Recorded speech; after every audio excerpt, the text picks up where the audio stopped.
Silva is the new middleweight champion! He's the best. He's the best that's ever been.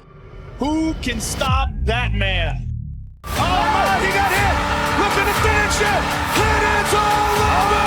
Chris Weidman is the UFC middleweight champion! My goodness!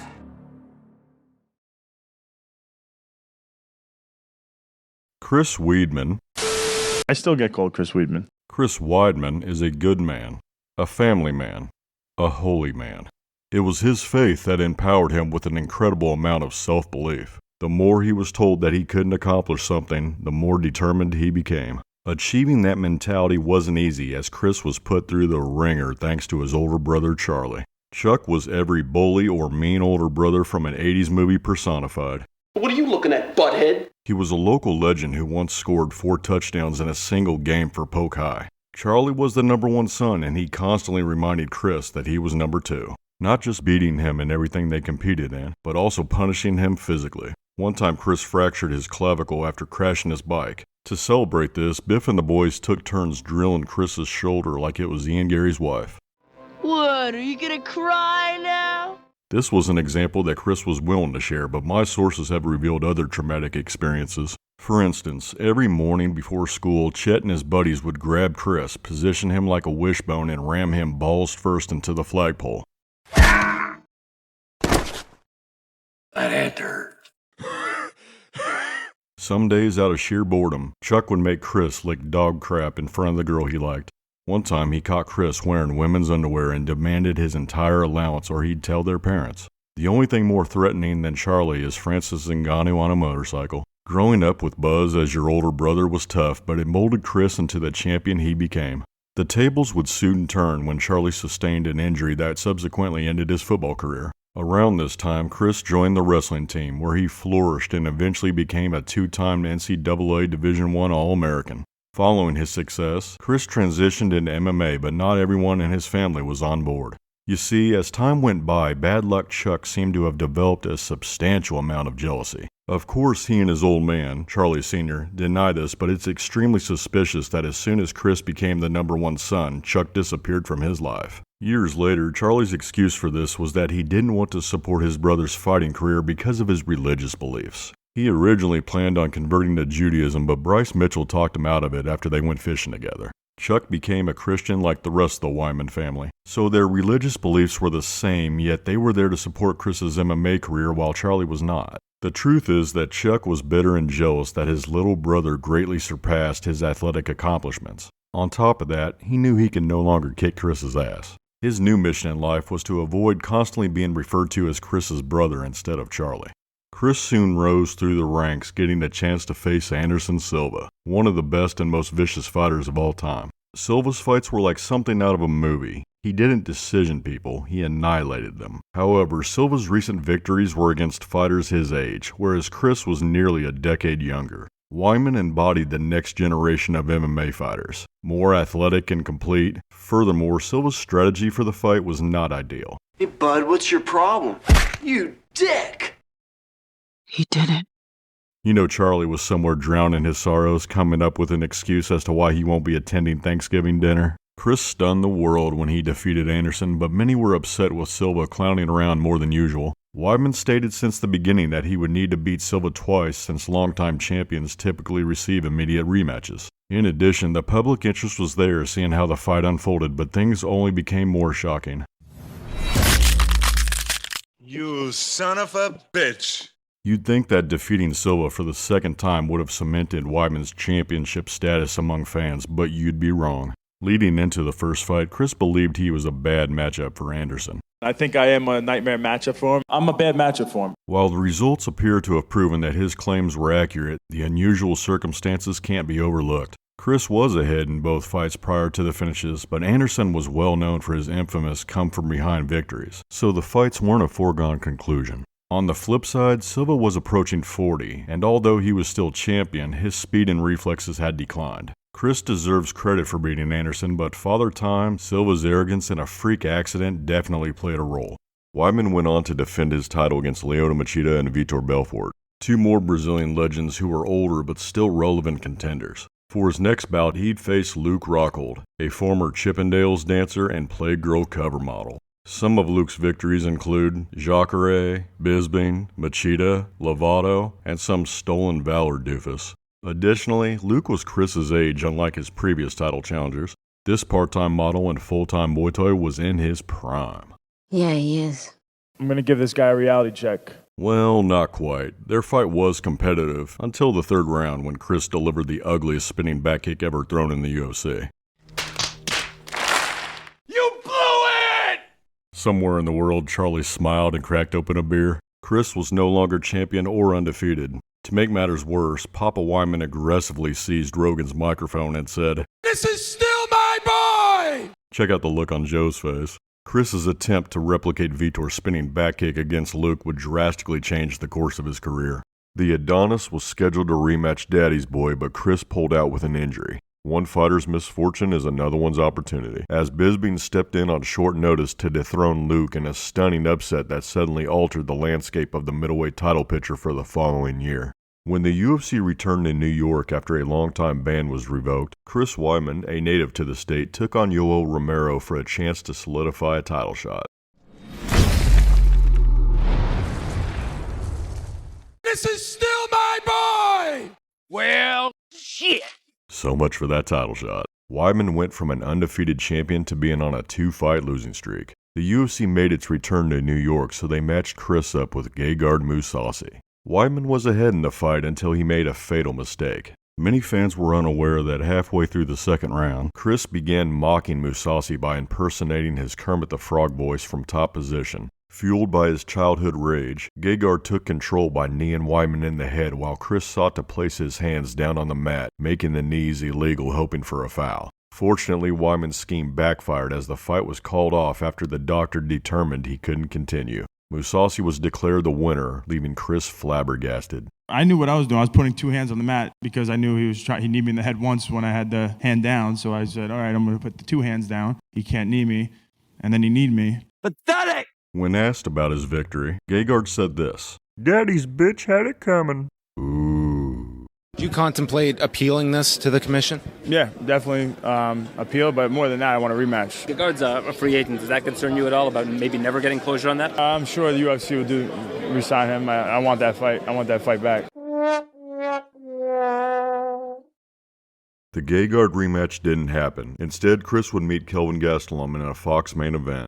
At the end of the first round, Weidman got dropped and may have been saved by the bell. Nonetheless, he persevered, submitting Gastelum in the third round, earning his first win in New York and, more importantly, ending his losing streak. In Chris's eyes, the nightmare was over. Now it's back to pay-per-views, fast cars, and Bible thumping. Weidman wants to reclaim the title, and Jacare Souza is who he must beat to do so. The battle was entertaining and competitive, but Weidman returned to his losing ways, getting knocked out in the third round. Chris was at a crossroads, losing 4 fights in his last 5, a far cry from the undefeated fighter who dethroned Anderson Silva.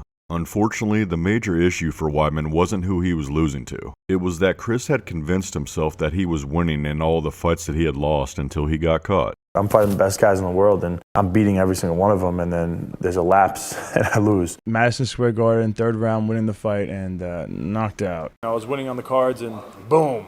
Lights out. I'm winning both fights. I was winning. That's another fight I was winning. These are all fights I was winning. I was winning on the scorecards. Each one of those fights I was winning. No, you weren't. Sadly for Chris, with the exception of the Gegard fight, this wasn't true. He and Rockhold had each won a round heading into the third, which ended up being a 10-8 for Luke, with Weidman getting stopped later in the fourth. His fights with Romero and Jacare saw each of them win a round before Chris got starched in the third. Chris wasn't winning any of these fights except for the Gegard one where he looked for the foul once the tides had turned. Fighters must be honest with themselves, and if they're no longer capable of doing so, then someone close with them should be. At last, Weidman doesn't have that luxury.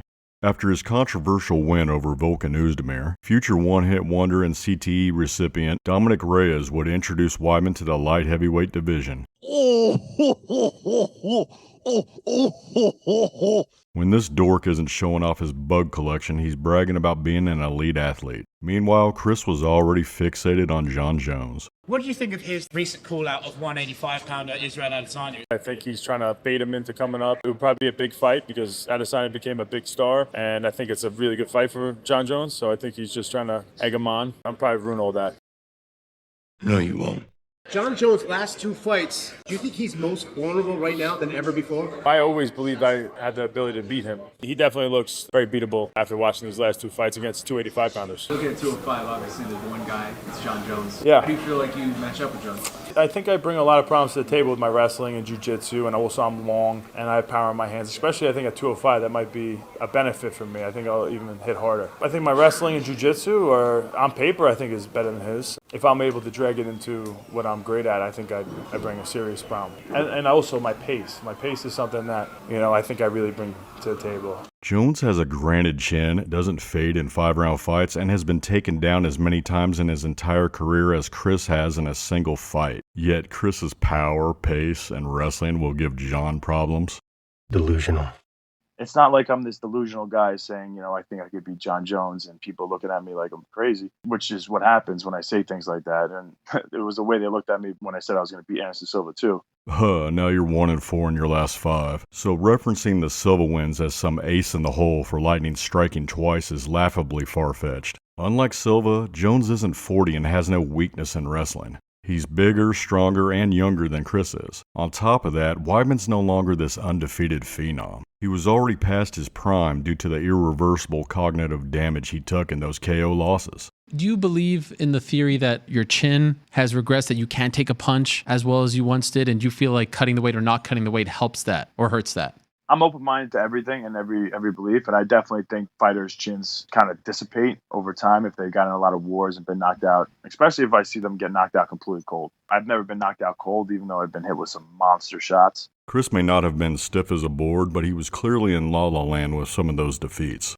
Either way, it doesn't matter because you don't need to be knocked out cold for your chin to dissolve. Cumulative damage can affect that as well as a fighter's reflexes, hindering their processing speed, resulting in delayed responses. Weidman seemed unwilling to accept reality. Doubters, just make sure you watch on Friday night. I'm super excited to be like, what's up now? I love having my back against the wall, love having doubters. I just love to be like, hey, you're wrong.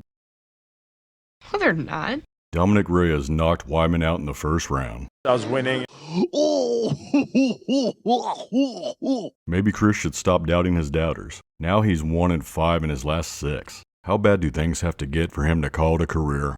With his back against the wall, Chris retreated back to middleweight to face Amari Akhmedov. This personality plus journeyman was meant to be an easy rebound for Weidman, but the battle was more difficult than he anticipated. Chris won a close bout, but the lackluster performance revealed his mileage as the years had taken their toll. Weidman looked noticeably slower, faded quicker, and had gotten taken down as many times in this fight as he had his entire career. This is the guy who not long ago stated that his wrestling and pace would give Jon Jones problems. Weidman admitted that he was disappointed with his performance, but wrote it off as a bad night, while everyone else took it as him being washed up. Chris also said that he was back and coming for the top guys, but none of them were worried. For his next fight, Weidman would rematch Uriah Hall. Chris handed Uriah his first loss in 2010 before either of them had joined the UFC. More than a decade later, the two would meet again. Let's see what happens.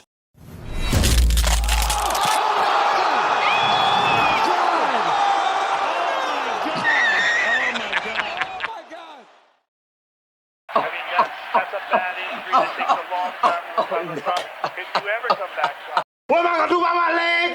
How crazy is it that there are only 3 leg breaks caused by check kicks in the history of the UFC, and Chris was involved in 2 of them? Following his operation, Chris invited Anderson onto his podcast to discuss their unique situations, which was pretty cool to see. Silva described his recovery while Chris revealed that amputation was a possibility. After some complications months later, a second surgery was needed. Weidman wasn't thrilled, but it was either that or go apply at a pirate-themed restaurant. I just know that there's a greater good to come out of this because it doesn't make any sense to me. There's been 3 leg breaks in the history of the UFC. I'm a part of 2 of them. I just feel like God has a plan. I feel like there's a silver lining, and I'm going to make sure I find it. Regardless of how passionately Weidman maintains his faith, he doesn't know that there's a greater good on the horizon. Not everything in life makes sense, and coincidences happen. The issue with some religious people is that when something awful happens, they try to figure out why God let it. If you let it in, help!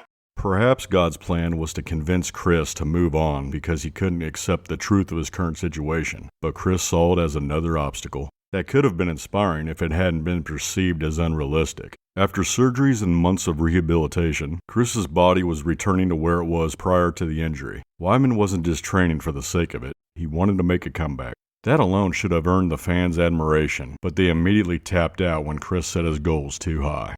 The coaches think, like, if I wanted to, I could be the best in the world again. This is what happens when you add fuel to the fire with someone who's deluded. Most of Weidman's innate attributes had drastically declined, affecting his skill set along with his ability to absorb strikes. Chris wasn't going to be champion again even before he broke his leg. It's too bad he was surrounded by yes men who weren't being honest with him.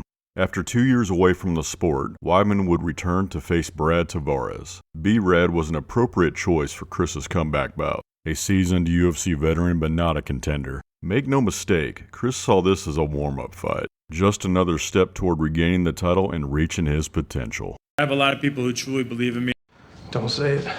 And know my potential. I still think I have a lot of potential. I know my potential. Those fights don't dictate my potential. I just know what my potential is. My potential. I think I have all the potential in the world, and I really get to show my potential. Someone should have told Weidman that at 39, his potential has already been realized. Then again, how do you get that through to someone as delusional as Chris? Hell, leading into the Tavares fight, he was more preoccupied with Adesanya. Since returning to middleweight, Weidman had tricked himself into believing that he's a nightmare matchup for Izzy. I don't expect to be fighting Adesanya next. Oh, shit. I do know I'm a bad matchup for him. I think it's a fight that when I'm able to prove it to everybody, people are going to want to see. I'm a fan of Adesanya. I think he's like a polarizing guy, and his style is fun to watch. I love his stand-up. That doesn't mean that I think he could beat me. Don't say it.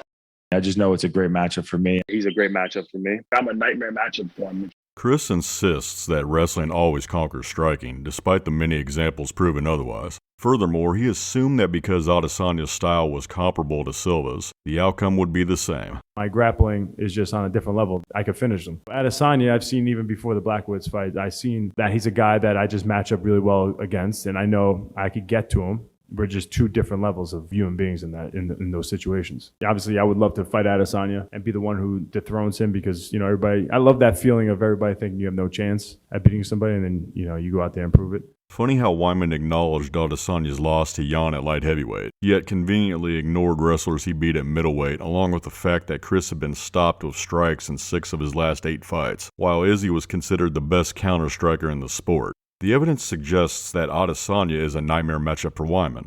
Why was it so important to you to come back? You've been a UFC champion. I just want to prove it to myself, prove it to everybody, like, how good I am. How shocking and how awesome of a story will it be to deal with what I went through and come back and become a world champion again. I'm not coming back to be like a B-rated fighter or, you know, a gatekeeper or anything like that. I went through all this hell. I'm trying to shock the world again. I could shock the world again. You've done everything. Champion, beat Anderson, made money. Like, why? Because I just know what I could do. Don't say it. I could shock the world. Even crazier of a shock of me knocking down Anderson Silva. Me coming back for this injury, then for me to be able to climb the rankings like I'm a fucking top prospect, get breakthrough fighter of the year. Imagine that. Knock out Adesanya. That's inspiration for the whole damn world, no matter what you go through in life. Don't let the world tell you that 39 is too old. It is when you've lost by knockout in 6 of your last 8 fights and are returning after a 2-year layoff due to a devastating leg break. Just because Chris is talking to someone who did it, when his only losses at the time were to John Jones, doesn't indicate that Weidman will do the same. DC is an outlier. They're rare for a reason. You're a prideful guy, right? You're on the prelims. And, like, honestly, like, I'm serious. Like, when you've been at the top of the marquee, how does that feel for a guy like Chris Weidman? Don't like it. I feel disrespected a little bit. I've seen guys who were accomplished and they put on the prelims. And I was like, oh, that's kind of messed up. It felt like those guys were kind of done. Yeah, imagine that. I don't think UFC realizes where I'm at and what I'm doing this for. I'm not trying to come back and see how I feel. I am here to be a world champion again. That's what you think of me? You think I'm a prelim guy now? Yeah. I'm going to be the king of the prelims. I'm going to come up the rankings like that undefeated fighter, Like he did before. like I have done before. I feel like I'm in that position again. I'm going to rise to the top pretty damn fast. You're going to be seen by I more also people. think another part is I'm a pay-per-view seller.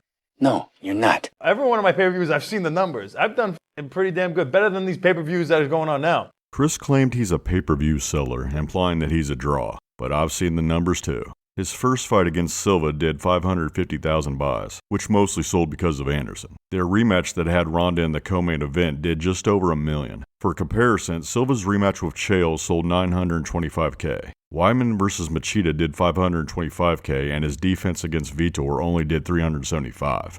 Not good. For his next 2 fights, Chris was on a Connor card. Those crack at least 1.2 mil whether the card is stacked or not. Weidman's next 2 pay-per-views only sold about $250,000 each. If Chris wasn't rematching Silva or sharing a card with Connor or Ronda, it didn't sell well. Chris taking credit for being a pay-per-view seller is like Vernon Jandaroba taking credit for whistles she heard walking into a room with Sydney Sweeney.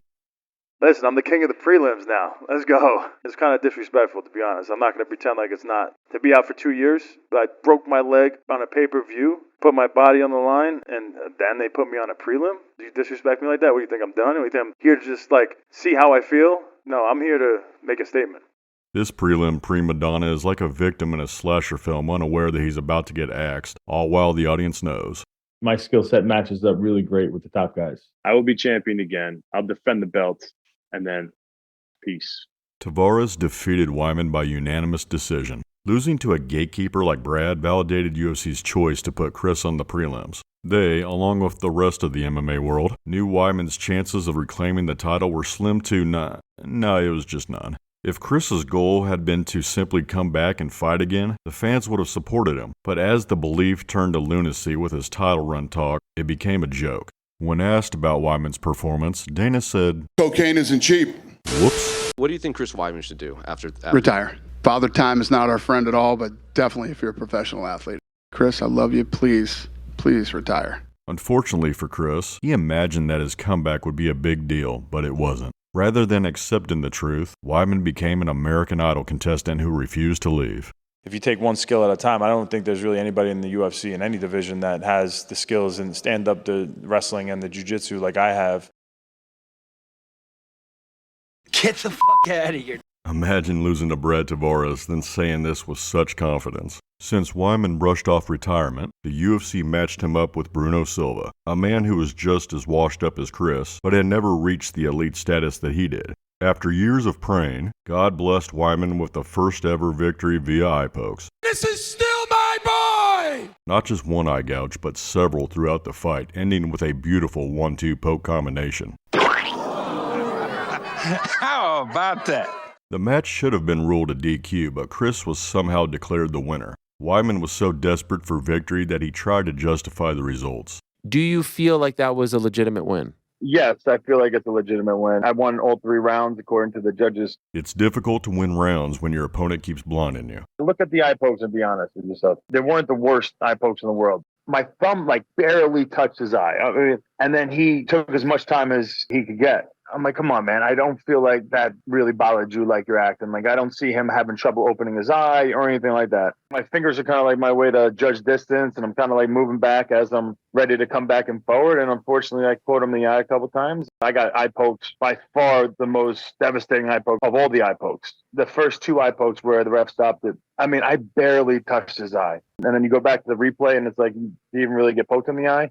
This sanctimonious knucklehead argued that his numerous eye pokes were inconsequential, whereas the one he received was severe, pushing the false narrative that Bruno was looking for a way out, as if Chris wasn't the guy who placed his hands down seeking a foul against Gegard. But wait, there's more. All my training partners, my coaches, everybody, they think I'm better than ever. Oh, not again. They can't believe how good I am. Don't say it.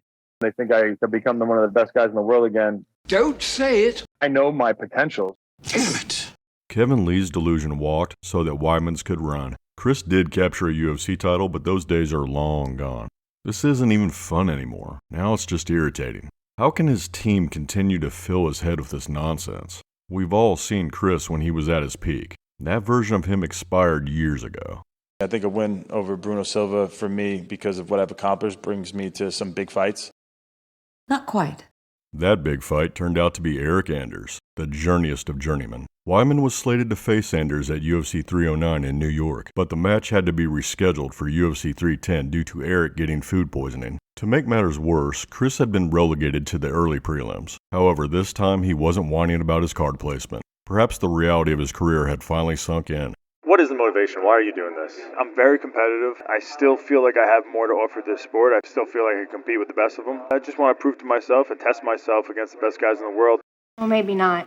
I'm sure Anders will help Chris come to terms. Oh, look, Eric mastered his eye poke defense. The fight started off well for Chris, but his decrepit body crumbled under the pressure. This once elite wrestler was stuck in half guard against a mediocre football player who battered him until the ref waved off the bout. Of course, Weidman pretended to be outraged by the mercy stoppage, as if he had anything left, but it was completely justified. I was winning. The comeback ride was over. Weidman looked awful against someone he would have dominated in his prime.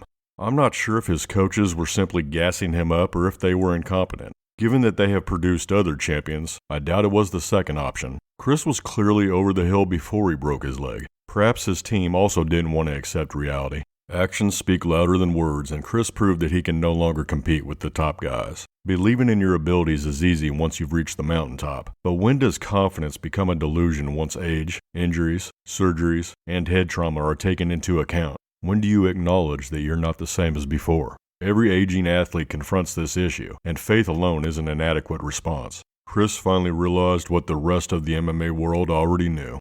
He was done, at least at the UFC level. The UFC for me at this point, my age, where I'm at, it's not like the best position for me. Weidman announced his retirement on the UFC 311 weigh-in show. Unfortunately, Chris ended his retirement soon after when he signed with the ill-fated Geriatric Fight League, but fortunately their promotion collapsed before it even began. At the time of this recording, the Anders bout was Weidman's last. Some may argue that Weidman should keep fighting. It's his life and he still has a couple good knockouts left in him. I'm just a big believer in knowing when to hang it up and being self-aware. Chris isn't a bad guy. He simply utilized his Anderson Silva ticket and let his faith trick him into believing he could always defy the odds. I suppose Izzy versus a prime Weidman would have been a competitive fight, but by the time Adesanya was champion, Chris was no longer that guy. Weidman was one of the greatest middleweights of all time, but he was also a product of good timing. Many fans believe that his arrival came just as the division was aging out, which has bothered Chris to this day. I've been through so much damn adversity. I've had so much critique on me, from being the undefeated world champion to never really getting the love or the respect I feel like I deserved when I was on top. At least he overtook Chuck as the favorite son. If there was any doubt who the favorite son was, we got confirmation. There's no question. I am the favorite son. Everyone knows it. Speaking of Charlie, after years of resentment, he joined Salty Siblings Anonymous, a program that teaches less accomplished family members how to live in the shadow of their more successful relatives. Chuck completed the 12 steps alongside names such as Frank Stallone, Haley Duff, Luke Hemsworth, Valentine Overeem, and Antonina Shevchenko. With his newfound honor restored, Uncle Rico found his balls and called his younger brother. Chuck's jealousy persisted, so Chris's downfall couldn't have come at a better time. Nonetheless, the two talked about past glories, noogies, nut punches, and even laughed about the time Charlie set Chris on fire. Time heals all wounds, as they say, and just because Chris usually proved his doubters right doesn't mean that he's not a legend. I just hope he doesn't try boxing and embarrass himself like Rockhold did. Then again, Chris might believe he's a nightmare matchup for everyone in the sport, all because he beat Anderson Silva. I'm a bad matchup for him. I was winning. I still think I have a lot of potential. I could shock the world again.